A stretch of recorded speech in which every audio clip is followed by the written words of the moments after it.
রাজধানীর রাস্তা দাপিয়ে বেড়ানো গণপরিবহনের অন্তত 30% অবস্থা নাজুক। ঝুঁকিতে যাত্রী পরিবহন। অনেক ঝুঁকির মধ্য দিয়ে আমাদের যেতে হয়। সিট ভাঙা থাকে, পাশের কাচ ভাঙা থাকে। অনেক গাড়িতে আছে জানালা দুইটা থাকার কথা একটা, অনেক গাড়িতে আছে জানালা নাই। 2 মাস 4 মাস চলার পরে এরপর মনে করেন গাড়ি মনে করেন ইয়াইন্দা লাগাইলে যখন যাইলে যায় যারা ধরে নেয় তাদের সাথে কিভাবে কি করে বা ফিটনেস ফিনিশ কইরা এটা কমপ্লিট করে আবার বাইর করে। ত্রুটিযুক্ত গাড়ি অপসারণের তাগিদ নগরবিত্তের, আশ্বাসে সীমাবদ্ধ বিআরটিএ। এই সকল জিনিস চেক করা তো খুব একটা কঠিন বিষয় কিছু না, কিন্তু কে করে এগুলোকে ইমিডিয়েটলি এগুলোকে শাস্তি দেওয়ার প্রয়োজন। বিআরটিএর আন্তরিকতার অভাব নেই, প্রচেষ্টার অভাব নেই। আইনটাকে আমরা যুগোপযোগী করার চেষ্টা করতে, যাতে পানিশমেন্টটা বাড়লে মানুষের ভিতরে আরো ভীতির সঞ্চার হবে, আরো মানুষ সতর্ক হবে।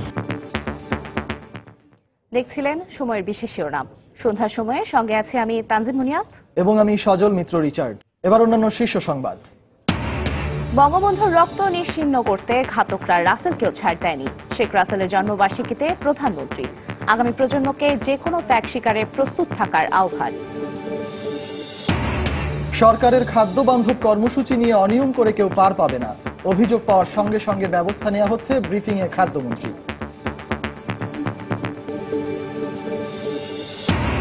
দুর্নীতি ইস্যুতে বাংলাদেশ জিরো টলারেন্স দেখাবে, ব্রিফিংয়ে বিশ্বব্যাংক প্রেসিডেন্টের আশাবাদ।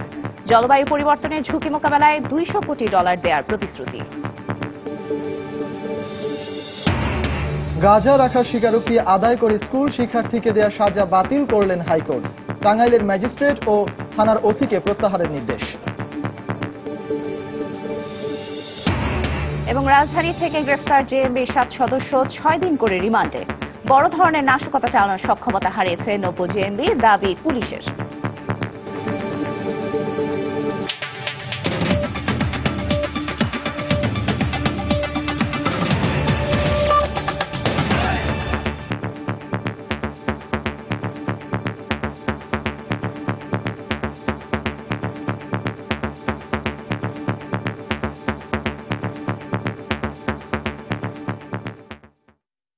সাব্বির নামে এক শিক্ষার্থীকে নির্যাতন করে গাঁজা রাখার স্বীকারোক্তি আদায় এবং 2 বছরের সাজা দেওয়ার দায়ে টাঙ্গাইলের সখীপুরের নির্বাহী ম্যাজিস্ট্রেট ও থানার ওসিকে প্রত্যাহারের নির্দেশ দিয়েছেন হাইকোর্ট। একই সঙ্গে সাব্বিরকে নির্যাতনের ঘটনার বিচার বিভাগীয় তদন্তের নির্দেশ দিয়েছেন আদালত। এছাড়া উচ্চ আদালত সাব্বিরকে দেয়া সাজা বাতিল করে দেন। ফেসবুকে টাঙ্গাইল 8 আসনের এমপিকে হুমকির কথিত অভিযোগে সাব্বিরকে আটকের পর থানায় নিয়ে ক্রস ফায়ারের হুমকি দিয়ে মাদকের মামলায় ফাঁসানো হয়। আফজাল হোসেনের রিপোর্ট। টাঙ্গাইল 8 আসনের সংসদ সদস্য অনুপম শাহজাহানকে ফেসবুকে কথিত হুমকির অভিযোগে এখতিয়ার বহির্ভূতভাবে নবম শ্রেণীর শিক্ষার্থী সাব্বির শিকদারকে 2 বছরের কারাদণ্ড দেয় ভ্রাম্যমাণ আদালত। বিষয়টি আদালতের নজরে এলে সংশ্লিষ্ট নির্বাহী ম্যাজিস্ট্রেট ও সখীপুর থানার ওসি ও শিক্ষার্থীকে তলব করে হাইকোর্ট। গত 27 সেপ্টেম্বর হাজির হয়ে ম্যাজিস্ট্রেট ও ওসি আদালতকে জানান, ফেসবুকে এমপিকে হুমকির কারণে নয়, বরং 100 গ্রাম গাঁজা রাখার দায়ে সাব্বিরকে দণ্ড দেওয়া হয়। এ সময় শিক্ষার্থী সাব্বিরের আদালতে দেওয়া জবানবন্দিতে উঠে আসে লোমহর্ষক ঘটনা। সেখানে বলা হয়েছে, এমপিকে কথিত হুমকির অভিযোগে আটক করার পর ক্রসফায়ারের হুমকি দিয়ে গাঁজা রাখার নাটক সাজায় নির্বাহী ম্যাজিস্ট্রেট ও থানার ওসি। এমপি স্যার বলছে যে এগুলো কিসের জন্য লিখছস? পরে আমি বলছি স্যার আমি এগুলো লিখি নাই। পরে আমি কইছি স্যার, পরে এমপি স্যার 2টা বাড়ি দিছে আমারে। থানায় নিয়ে যাওয়ার পর 2 দিন পর হ্যাংকাপ পরে চোখে রুমাল বেঁধে ওসি রুমে নিয়ে শোয়াই মুখে লাঠি ধরা, ওসি বলে যে তোরা ক্রস ফায়ার দেবো। ক্রস ফায়ার মায়ের চোটে আমি সেভাবে করছি। পরের দিন 3 দিনের পর টিউনের রুমে নিয়ে আমার মনে করলেন যে টিউনের সাহেব বলছে যে এগুলো কি লেখছস। পরে টিউনের সাহেব আমার বুকের মধ্যে লাথি দিয়ে ফেলে দিছে। আমার ফ্যামিলির জন্য আমি নিরাপত্তা চাই, এই আবেদন আমি জানাচ্ছি আপনার কাছে। আমি গরিব অসহায়, এই আবেদন আমি জানাচ্ছি, নিরাপত্তা চাইছি আমি। দুপক্ষের দীর্ঘ শুনানির পর মঙ্গলবার সাব্বিরকে দেয়া দণ্ড বাতিল করে তাকে খালাসের আদেশ দেন উচ্চ আদালত। আদেশ দেন সাব্বিরের নির্যাতনের ঘটনার বিচার বিভাগীয় তদন্তের। একই সঙ্গে ইউনো ও ওসিকে টাঙ্গাইল থেকে প্রত্যাহারের আদেশ দেওয়া হয়। যে সাজাটা দিয়েছিল ওই সাজাটা বাতিল করে দিল এবং বলল যে এই সাজা ইল্লিগাল উইদাউট জুরিসডিকশন, এই সাজার মানে অবৈধ। সাব্বির আদালতে যে বক্তব্যটা এখানে দিয়েছে সেই বক্তব্যটার বেসিসে একটা জুডিশিয়াল ইনকোয়ারি করার জন্য। এছাড়া মোবাইল কোর্ট পরিচালনার ক্ষেত্রে আরো সতর্ক হওয়ার পরামর্শের বিষয়টি উঠে আসে মঙ্গলবারের শুনানিতে। আফজার হোসেন, সময় সংবাদ, ঢাকা। দেশের প্রতিটি শিশুর প্রযুক্তিভিত্তিক শিক্ষা ব্যবস্থা নিশ্চিত করতে সরকার কাজ করছে জানিয়ে প্রধানমন্ত্রী শেখ হাসিনা শিশু কিশোরদের উদ্দেশ্যে বলেছেন, জাতির প্রয়োজনে যে কোনো ত্যাগ স্বীকারের মানসিকতা নিয়ে বড় হতে হবে। সকালে জাতির জনক বঙ্গবন্ধু শেখ মুজিবুর রহমানের কনিষ্ঠ পুত্র শেখ রাসেলের 52তম জন্মবার্ষিকী উপলক্ষে আয়োজিত সভায় একথা বলেন শেখ হাসিনা। তিনি বলেন, বঙ্গবন্ধুর রক্ত নিশ্চিহ্ন করতেই ঘাতকের দল ছাড় দেয়নি অবুঝ রাসেলকেও। 1975-এর 15ই আগস্ট ঘাতকের দল জাতির পিতা বঙ্গবন্ধু সহ একে একে হত্যা করেছিল পরিবারের সব সদস্যকে। তাদের নৃশংসতায় প্রাণ হারাতে হয়েছিল বঙ্গবন্ধু পরিবারের সর্বকনিষ্ঠ সদস্য ছোট্ট রাসেলকেও। আমরা সত্যি ভীষণভাবে আনন্দিত। শেখ রাসেলের 52তম জন্মদিন উপলক্ষে মঙ্গলবার রাজধানীর কৃষিবিদ ইনস্টিটিউশনে আয়োজিত আলোচনা সভায় স্মৃতিচারণ করা হয় ভয়াল সেই 15ই আগস্টের। প্রধানমন্ত্রী শেখ হাসিনা বলেন, সমাজের প্রতিটি শিশুকে শিক্ষিত করে তুলতে কাজ করছে সরকার। তাই জাতির প্রয়োজনে ত্যাগ স্বীকারের মানসিকতা নিয়ে মানুষ হতে হবে নতুন প্রজন্মকে। সকল কষ্ট, ব্যথা, দুঃখ বুকে নিয়েও শুধু একটা কথা চিন্তা করি, যে বাংলাদেশটাকে একটা সুন্দর করে গড়ে তুলতে চাই। অন্তত যে বাংলাদেশের মানুষ না খেয়ে কষ্ট পাবে না, যেটা আমার বাবার স্বপ্ন ছিল। আমি এটাই চাই যে আমাদের দেশের একটা শিশু লেখাপড়া বঞ্চিত হবে না। আজকে যারা শিশু কিশোর, আগামী দিনে যারা দেশের কর্ণধার, তাদেরকে বলবো, দেশের জন্য, জাতির জন্য সবসময় যে কোনো ত্যাগ স্বীকারে প্রস্তুত থাকতে হবে। তিনি বলেন, শুধুমাত্র দেশ স্বাধীনের সৎসাহসের জন্যই বঙ্গবন্ধুর রক্ত পৃথিবী থেকে নিশ্চিহ্ন করতে চেয়েছিল পরাজিত শক্তি। এমন ঘটনার পুনরাবৃত্তি যাতে না হয় সেদিকেও খেয়াল রাখতে হবে। 15ই আগস্ট ঘাতকের দল রাসেলকেও ছাড়েনি, তাকেও সবার শেষে নির্মমভাবে হত্যা করল। একটা উদ্দেশ্য ছিল যে বঙ্গবন্ধুর রক্তের এতটুকু চিহ্ন যেন না থাকে। বাংলাদেশে এই ধরনের ঘটনা ঘটুক আমরা আর চাই না।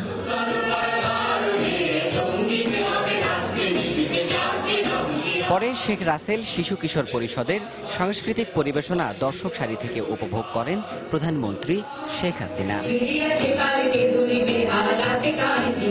দেবাশিস রায়, সময় সংবাদ, ঢাকা। জলবায়ু পরিবর্তনের প্রভাব মোকাবেলায় আগামী 3 বছরে বাংলাদেশকে $200 কোটি সহায়তার প্রতিশ্রুতি দিয়েছেন বিশ্বব্যাংক প্রেসিডেন্ট জিম ইয়াং কিম।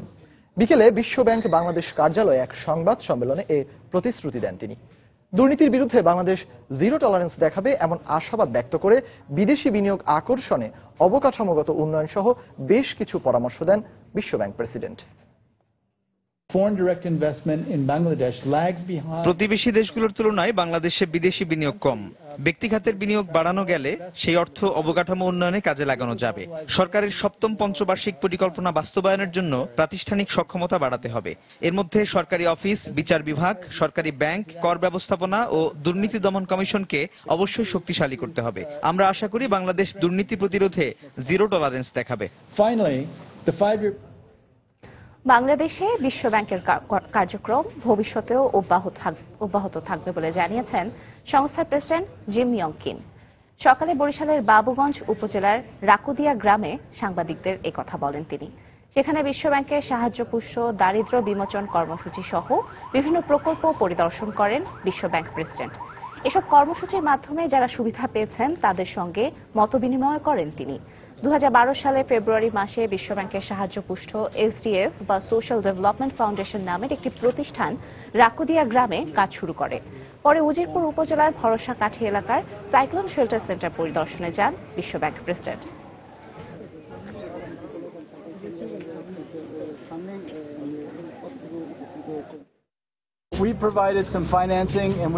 এই এলাকার দরিদ্র নারীদের জীবনে যে পরিবর্তন এসেছে তা দেখে আমি খুবই আনন্দিত। আমরা বিশ্বব্যাংকের পক্ষ থেকে অর্থায়ন করেছি এবং কিছু কারিগরি সহযোগিতা করেছি, কিন্তু এই প্রজেক্টের সবচেয়ে ইতিবাচক দিক হল দরিদ্র নারীরা স্বাবলম্বী হয়েছে। বাংলাদেশের মানুষ খুবই পরিশ্রমী, তাদের কাজ করার আগ্রহ দেখে এরকম প্রকল্পে আমরা আরো অর্থায়ন করব। বাংলাদেশের উন্নয়নে প্রধানমন্ত্রী শেখ হাসিনার নেওয়া সব উদ্যোগ ও পদক্ষেপে বিশ্বব্যাংক সমর্থন দেবে বলে জানিয়েছেন সংস্থাটির president doctor gym young Kim. বিকেলে গণভবনে প্রধানমন্ত্রীর সঙ্গে সৌজন্য সাক্ষাতে একথা জানিয়েছেন তিনি। প্রধানমন্ত্রীর বাসভবন গণভবনে বিকেলে ওই সৌজন্য সাক্ষাতে বেশ কিছু সময় প্রধানমন্ত্রীর সাথে কথা বলেন বিশ্বব্যাংকের প্রেসিডেন্ট। পরে প্রধানমন্ত্রীর প্রেস সচিব সাংবাদিকদের জানান, দেশের উন্নয়নে শেখ হাসিনার নেয়া পদক্ষেপে আস্থা রেখে বিশ্বব্যাংক সবসময় বাংলাদেশের পাশে থাকবে বলে জানিয়েছেন জিম ইয়ং কিম।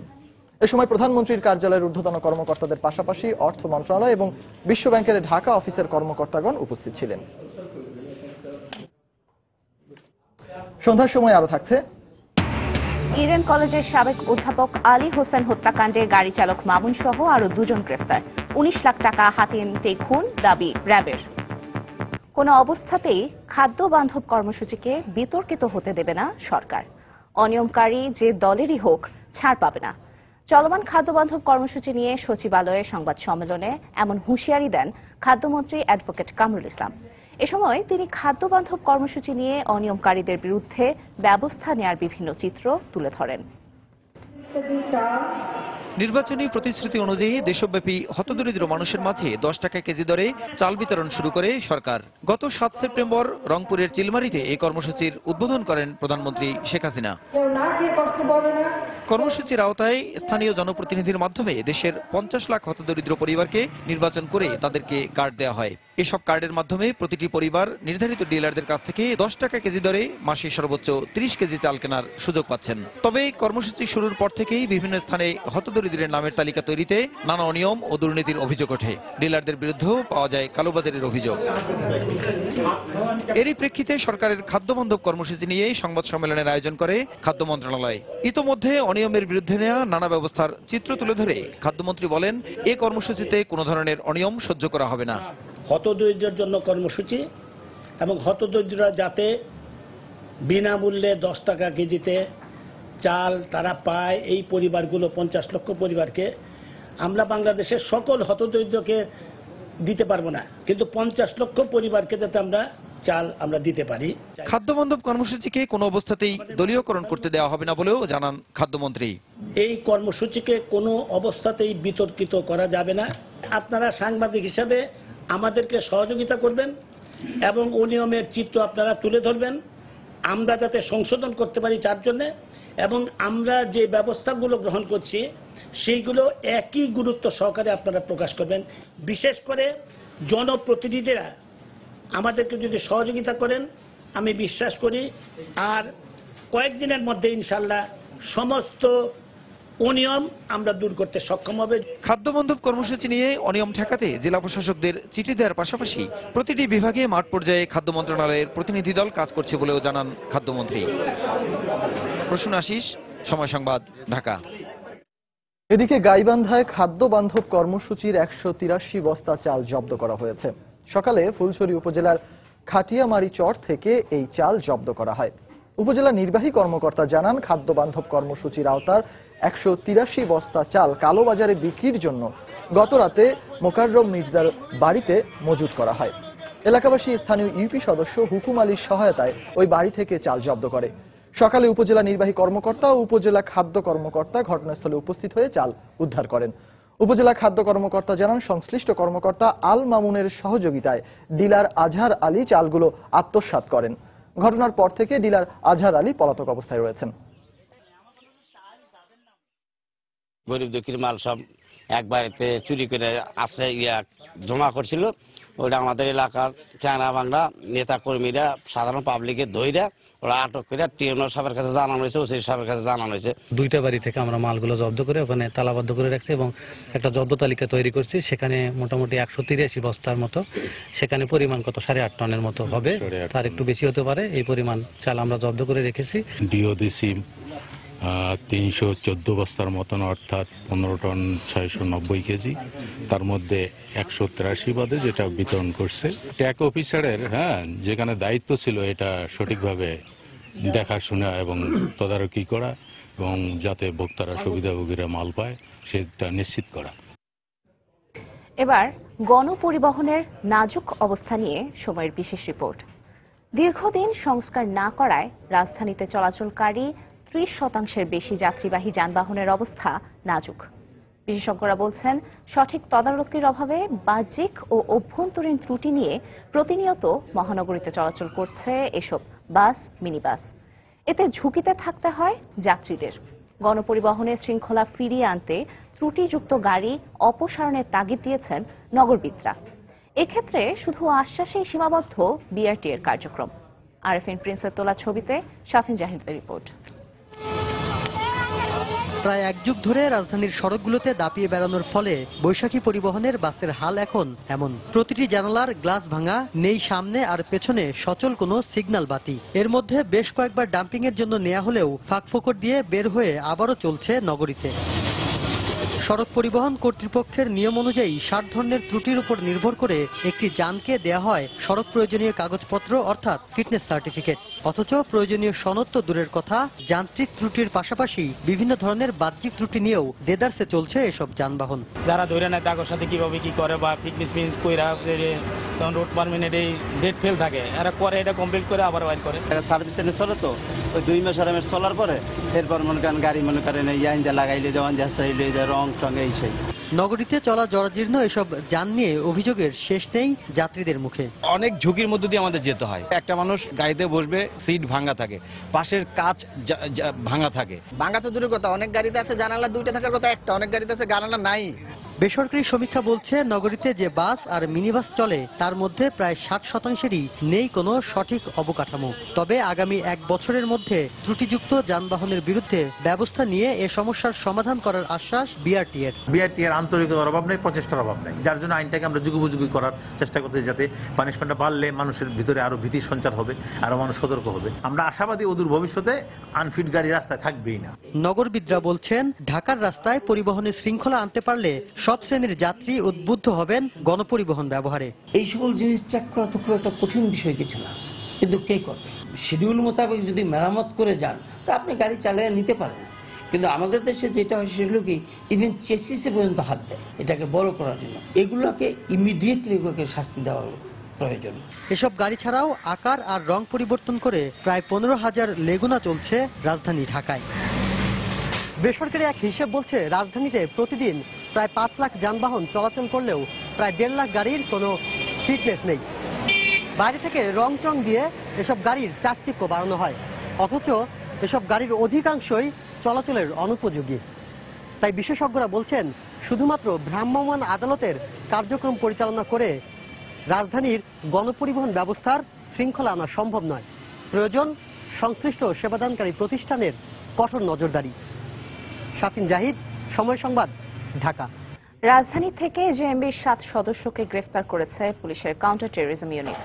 সকালে ডিএমপির মিডিয়া সেন্টারে পুলিশের অতিরিক্ত কমিশনার মনিরুল ইসলাম সাংবাদিকদের জানান, দল গুছিয়ে নতুন করে সক্রিয় হবার চেষ্টা চালাচ্ছে জেএমবি নেতা শেখ আব্দুর রহমানের অনুসারীরা। আর তাদের নেতৃত্ব দিচ্ছেন ময়মনসিংহের ত্রিশালে পুলিশ প্রিজন ভ্যান থেকে পালানো জঙ্গি নেতা সালাউদ্দিন সালেহীন। আর এই কাজে অর্থ সংগ্রহ করতে ডাকাতি, অপহরণ, অর্থ জালিয়াতি সহ নানা অপকর্মের জাল বিস্তার করছে তারা। ঘটনার সূত্রপাত সম্প্রতি রাজধানীতে ঘটে যাওয়া 2টি বড় ডাকাতির ঘটনা তদন্ত করতে গিয়ে। ডাকাতির ধরন ও প্রাথমিক তদন্তে সন্দেহ হয় আটঘাট বেঁধে মাঠে নামে সন্ত্রাস দমনে গঠিত পুলিশের বিশেষ শাখা কাউন্টার টেররিজম ইউনিট। গত সোমবার রাতে রাজধানীর তেজগাঁও এলাকায় অভিযান চালিয়ে দেশি বিদেশি অস্ত্র ও ডাকাতির বিপুল পরিমাণ মালামাল সহ গ্রেপ্তার করা হয় 7 জনকে। জিজ্ঞাসাবাদে তাদের কাছ থেকে জেএমবির মৃত নেতা শায়েক আব্দুর রহমানের অনুসারীদের নতুন করে সংগঠিত হবার তথ্য পাওয়া গেছে বলে জানান কাউন্টার টেররিজম ইউনিটের প্রধান। 2014 সালে ত্রিশালে প্রিজন ভ্যান অ্যাটাক করে 3 জন আসামিকে ছিনিয়ে নেওয়া হয়েছিল। তার একজনই বর্তমানে সালাউদ্দিন সালেহীন, সেই বর্তমানে এই গ্রুপটার অ্যাক্টিং আমির হিসেবে কাজ করছে। সে ভারতে রয়েছে। ডাকাতি করে মূলত অস্ত্র, বিস্ফোরক এবং তাদের যে সমস্ত নেতারা জেলখানায় রয়েছে তাদের মামলা চালানো এবং তাদেরকে ছাড়িয়ে আনার জন্য তদবির করছিল। নিজেদের শক্তি বাড়াতে তারা অন্য একটি জঙ্গি সংগঠনকে দলে ফেরানোর চেষ্টা চালাচ্ছে বলেও এ সময় জানান তিনি। পুরনো জেএমবির সাথে আনসার ইসলামের একটা সম্পর্ক রয়েছে, এটি আমরা দেখতে পাচ্ছি এবং তারা চেষ্টা করছে তারা এক ব্যানারে আসতে পারে কিনা। ব্রিফিং এ গুলশানের হোলি আর্টিজানে হামলায় অর্থের যোগানদাতাদের নামও জানানো হয়। ডাক্তার রোকন যে সিরিয়ায় চলে গিয়েছে, সে 80 লক্ষ টাকা দান করে গেছে। তারপরে মেজর জাহিদ তার রিটায়ারিং বেনিফিট সহ যা কিছু পেয়েছে সে এই সংগঠনে দান করে গেছে। তারপরে তানবীর কাদেরী তার উত্তরা ফ্ল্যাট বিক্রি সহ বিভিন্ন অর্থ তাদের যা সঞ্চয় ছিল সেগুলো দান করে গেছে। এগুলো থেকেই আর তাদের আরো কোনো বিদেশে থাকা কোনো সদস্যের কাছ থেকেও অর্থ এসেছে। এছাড়া জঙ্গি কর্মকাণ্ড পরিচালনায় ব্যবহৃত অর্থের সংস্থানের বিষয়ে আরও বিশদ তদন্ত চলছে বলেও জানান মনিরুল ইসলাম। ব্যবসা করে তারেকুজ্জামান শিমুল, সময় সংবাদ, ঢাকা। এদিকে গুলশান হামলার পর থেকে অব্যাহত অভিযানে 90 জেএমবির সক্ষমতা প্রায় শেষ এমন দাবি করে পুলিশ বলছে এখন বড় ধরনের কোনো নাশকতা চালানোর সক্ষমতা তাদের নেই। তবে জঙ্গিবাদ পুরোপুরি নিয়ন্ত্রণে আনতে জনসচেতনতা প্রত্যাশা করছেন তারা। নিরাপত্তা বিশ্লেষকরা বলছেন আইন শৃঙ্খলা রক্ষা বাহিনীর কয়েকটি সফল অভিযানের পর জঙ্গিদের কিছুটা পিছু হটা স্বাভাবিক। এ নিয়ে আত্মতুষ্টিতে না ভুগে জঙ্গি বিরোধী তৎপরতা অব্যাহত রাখতে হবে। খান মোহাম্মদ রুমেলের রিপোর্ট। আইন শৃঙ্খলা বাহিনীর তথ্য মতে গেল বছরের অক্টোবরে হোসেনি দালান ইমামবাড়ায় বোমা হামলার মধ্য দিয়ে 90 জেএমবির আত্মপ্রকাশ। তবে তাদের নৃশংসতার চূড়ান্ত প্রকাশ ঘটে এবছরের 1 জুলাই গুলশান হোলি আর্টিজান হামলার মধ্য দিয়ে। এরপর থেকে আইন শৃঙ্খলা রক্ষা বাহিনীর অব্যাহত অভিযানে সংগঠনটির 32 জন নিহত হয়। এদের মধ্যে 90 জেএমবির প্রধান তামিম চৌধুরী এবং ফরিদুল ইসলাম ওরফে আকাশও রয়েছে। আর 2015 সালের আগস্ট থেকে গুলশান হামলার আগে পর্যন্ত 90 জেএমবির 150 জনকে গ্রেফতার এবং বিভিন্ন অভিযানে বন্দুকযুদ্ধে ও বোমা বানাতে গিয়ে 10 জন মারা যায়। পুলিশের একটি সূত্র বলছে 2015 সালের আগস্টে উপরের নেতাদের কাছে পাঠানো তামিমের একটি চিঠিতে সংগঠন সম্পর্কে বলা হয়েছে তখন তাদের সদস্য সংখ্যা ছিল 300।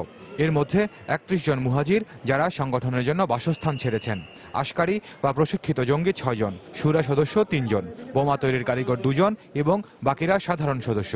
ভুল বুঝিয়ে মন্ত্র দিয়ে এই তরুণ যুবক কিশোর এদেরকে যাতে বিপথে না নিতে পারে সেই জন্য আমরা জনগণকে বিভিন্ন কমিউনিটিকে সমাজকে কাজে লাগাতে চাচ্ছি আর কি। তাকে এই পথে যাতে না নিতে পারে সেজন্য যা যা করা দরকার তারা সেটা করবে। পাশাপাশি যারা রেডিকালাইজ হয়েছে এখন পর্যন্ত সরাসরি টেরোরিস্ট অ্যাক্টিভিটিসে যোগদান করে নাই, তাদেরকে ডিরেডিক্যালাইজ অর্থাৎ তাদের এই মতবাদ থেকে ফিরিয়ে আনতে পারলে তখনই একেবারে পুরোপুরি দমন হয়েছে বলে নিশ্চিত করে বলা যাবে।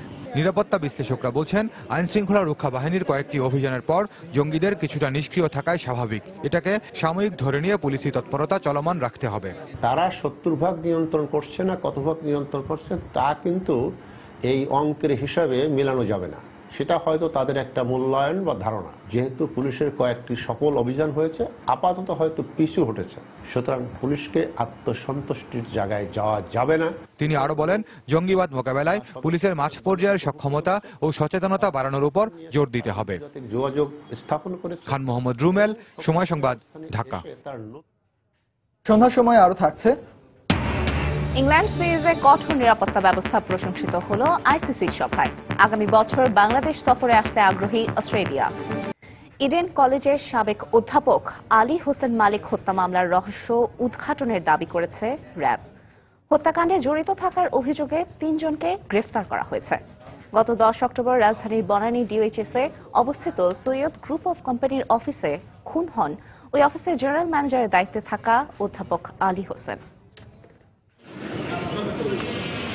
অধ্যাপক আলী হোসেন হত্যাকাণ্ডের মূল হোতা গাড়ি চালক মামুন, এ দাবি করে র্যাব জানায় সৈয়দ গ্রুপ অফ কোম্পানির জেনারেল ম্যানেজার অধ্যাপক আলী সম্প্রতি গাড়ি চালক মামুনকে নিয়ে ব্যাংক থেকে 19 লাখ টাকা তোলেন। এ টাকা হাতিয়ে নিতেই বাড়ির মালিকের ছেলের কর্মচারী সাইফুল ও তার চাচাতো ভাই সজলকে নিয়ে হত্যার পরিকল্পনা করে মামুন। 10 অক্টোবর গভীর রাতে বনানীর ডিওএইচএসে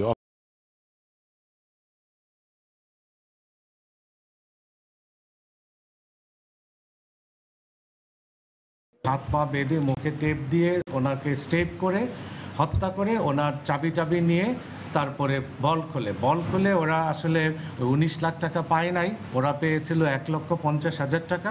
এই ঘটনা নেপথ্যে আরো কোনো কারণ আছে কিনা তাও খতিয়ে দেখার কথা জানিয়েছে র্যাব। যেহেতু একটা ডেভেলপমেন্ট কোম্পানি, এই ডেভেলপমেন্ট কোম্পানি প্রতিনিয়ত অর্থ উত্তোলন করে, কত অর্থ উত্তোলন করেছিল আদৌ অর্থ উত্তোলন করেছিল কিনা এবং উত্তোলন যদি করে থাকে বাকি অর্থ কিভাবে ব্যয়িত হয়েছে কিংবা অন্য জায়গায় আসে কিনা, এই বিষয়গুলি আমরা ইনশাল্লাহ তদন্তে বের করে নিয়ে আসবো। র্যাব আরো জানায় মামলার তদন্তের জন্য পুলিশ সদর দপ্তরের অনুমতি।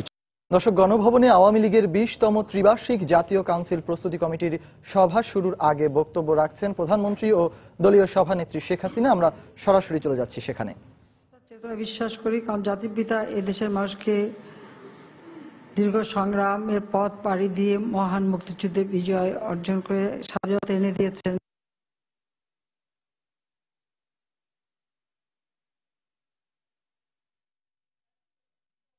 দর্শক, আমরা এতক্ষণ গণভবনে ছিলাম। আওয়ামী লীগের 20তম ত্রিবার্ষিক সম্মেলনের জাতীয় কাউন্সিলের প্রস্তুতি কমিটির সভা শুরু হওয়ার আগে বক্তব্য রাখছিলেন প্রধানমন্ত্রী শেখ হাসিনা। জাতির জনক বঙ্গবন্ধু শেখ মুজিবুর রহমানের ছোট ছেলে শেখ রাসেলের 52তম জন্মবার্ষিকী উপলক্ষে তার কবরে ফুল দিয়ে শ্রদ্ধা জানিয়েছেন আওয়ামী লীগের নেতাকর্মীরা।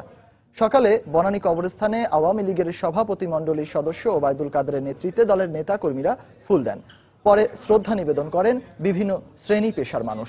শ্রদ্ধা নিবেদন শেষে আয়োজন করা হয় বিশেষ দোয়া মাহফিলের।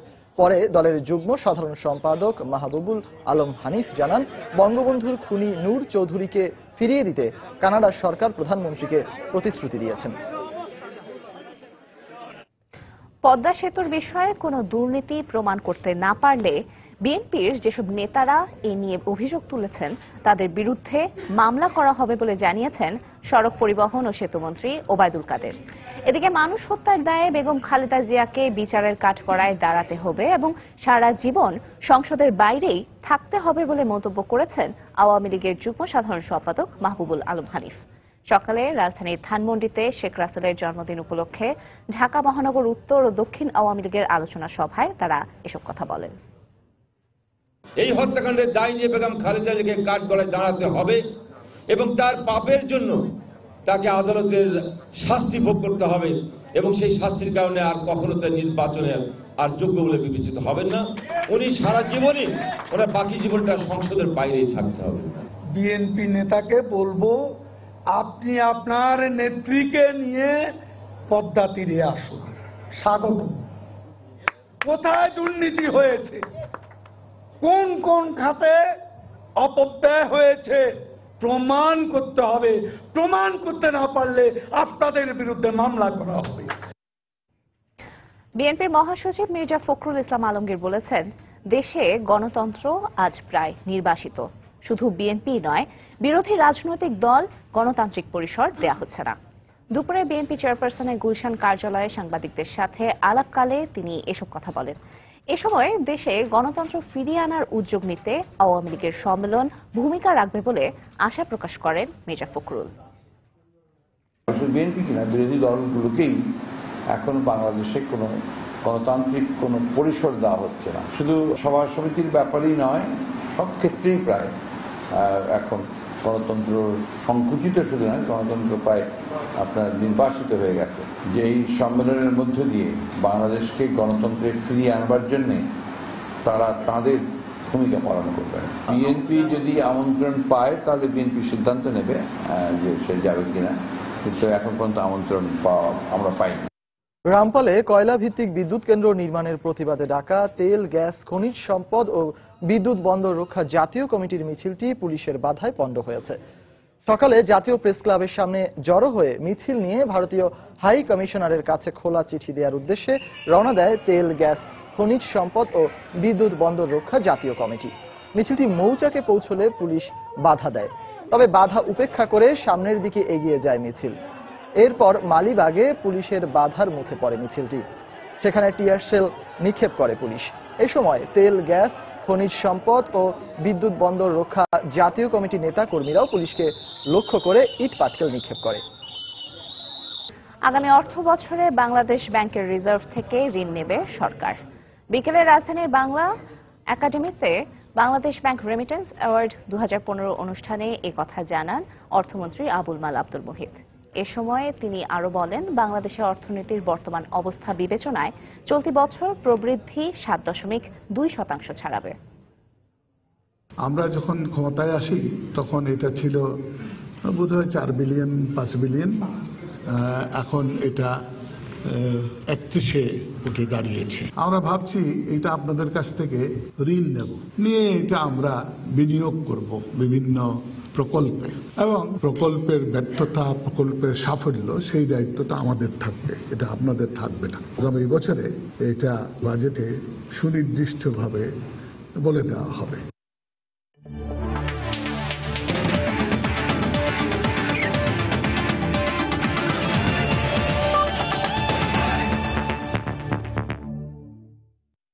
ইংল্যান্ড সিরিজে বাংলাদেশের কঠোর নিরাপত্তা ব্যবস্থা প্রশংসিত হল আন্তর্জাতিক ক্রিকেট কাউন্সিল আইসিসি সভায়। আইসিসি সভা শেষে দেশে ফিরে এমনটাই জানিয়েছেন বিসিবির প্রধান নির্বাহী নিজামুদ্দিন চৌধুরী সুজন। বাংলাদেশের নিরাপত্তা ব্যবস্থায় মুগ্ধ হয়ে মত পাল্টেছে ক্রিকেট অস্ট্রেলিয়া। 2017 সালে বাংলাদেশের মাটিতে নির্ধারিত সিরিজ খেলতে আগ্রহ প্রকাশ করেছে অজিরা। বিস্তারিত থাকছে হুমায়ুন কবির রোজের রিপোর্টে। গেল জুলাইয়ে গুলশানের সন্ত্রাসী হামলার কারণে বাংলাদেশের বিদেশি ক্রিকেট দলগুলো নির্ধারিত সিরিজ নিয়ে প্রশ্ন তোলে। তবে দেশের প্রশাসনের সার্বিক নিরাপত্তা ব্যবস্থায় আশ্বস্ত হয়ে বাংলাদেশ সফর করছে ইংল্যান্ড জাতীয় ক্রিকেট দল। বাংলাদেশের নিরাপত্তা ব্যবস্থায় দারুণ সন্তুষ্টির কথা আগেই জানিয়েছে ইংলিশ টিম ম্যানেজমেন্ট। শুধু তারাই না, বৈশ্বিক সন্ত্রাস মোকাবেলা করে নিশ্ছিদ্র নিরাপত্তা ব্যবস্থায় দারুণ মুগ্ধ ক্রিকেটের সর্বোচ্চ সংস্থা আইসিসিও। বাংলাদেশের ইংল্যান্ড ট্যুর নিয়ে আমাদের ইংল্যান্ড ক্রিকেট বোর্ডের যে প্রতিনিধি আছেন, ইংল্যান্ড ক্রিকেট বোর্ডের সিইও এবং বোর্ড প্রেসিডেন্ট ওনারা ছিলেন এবং দে এক্সপ্রেস দেয়ার স্যাটিসফ্যাকশন যে এখন পর্যন্ত যেভাবে ট্যুরটা এগোচ্ছে এবং they security arrangement they are quite happy. গেল বছরের আগস্টে বাংলাদেশের নিরাপত্তা ব্যবস্থা স্বাভাবিক থাকলেও অযৌক্তিকভাবে নিরাপত্তার অজুহাতে অস্ট্রেলিয়া জাতীয় ক্রিকেট দল ও অনূর্ধ্ব 19 ক্রিকেট দল পাঠায়নি ক্রিকেট অস্ট্রেলিয়া। তবে এখন অজিরা তাদের অনড় অবস্থা থেকে সরে এসেছে। 2017 ট্যুরকে কনসিডার করেই কিন্তু তারা তাদের আগ্রহ দেখাচ্ছে এবং ইংল্যান্ড ক্রিকেট বোর্ডের সাথেও তারা যোগাযোগ রাখছে। অ্যাট দ্য সেম টাইম তারা আমাদের এই অ্যারেঞ্জমেন্টটা যে ইংল্যান্ড ক্রিকেট টিমের যে বর্তমান বাংলাদেশ সফর, এই অ্যারেঞ্জমেন্টটাও তারা খুব ক্লোজলি মনিটর করছে। ওয়ানডেতে এফটিপির বাইরে 2017 সালের সেপ্টেম্বর পর্যন্ত আইসিসি সহযোগী দেশগুলোর কাছে অজয়ে থাকলে বাংলাদেশকে খেলতে হবে না 2019 বিশ্বকাপের বাছাই পর্ব। 18-এ যে আইসিসি কোয়ালিফাইং যে রাউন্ডটা বাংলাদেশে হবে, সেটা হয়তো অন্য একটা দেশ যারা অংশগ্রহণ করবে ওই কোয়ালিফাইং টুর্নামেন্টে, এরকম কোনো দেশে হওয়ার সম্ভাবনা রয়েছে। এছাড়াও ক্রিকেটের সর্বোচ্চ সংস্থার সভায় চূড়ান্ত সিদ্ধান্ত অনুযায়ী 2023 সাল পর্যন্ত আইসিসির মেজর টুর্নামেন্ট আয়োজনের সুযোগ নেই বাংলাদেশের। আইসিসির মেজর ইভেন্ট পায়নি। হুমায়ুন কবির রোজ, সময় সংবাদ, ঢাকা।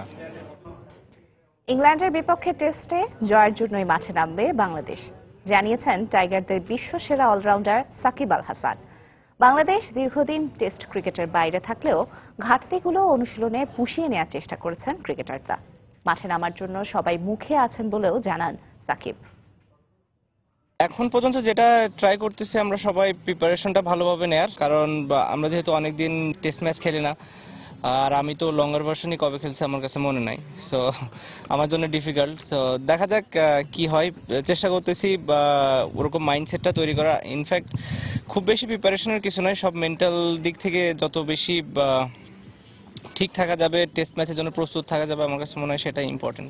টেস্ট ম্যাচটা যেহেতু আলটিমেট ক্রিকেট, সবাই অনেক এক্সাইটেড থাকে। অবশ্যই জেতার জন্য খেলা, সেটার জন্য আমাদের অনেক ভালো খেলতে হবে, সেটা আমরা জানি, ওইভাবেই প্রিপারেশন নিচ্ছি।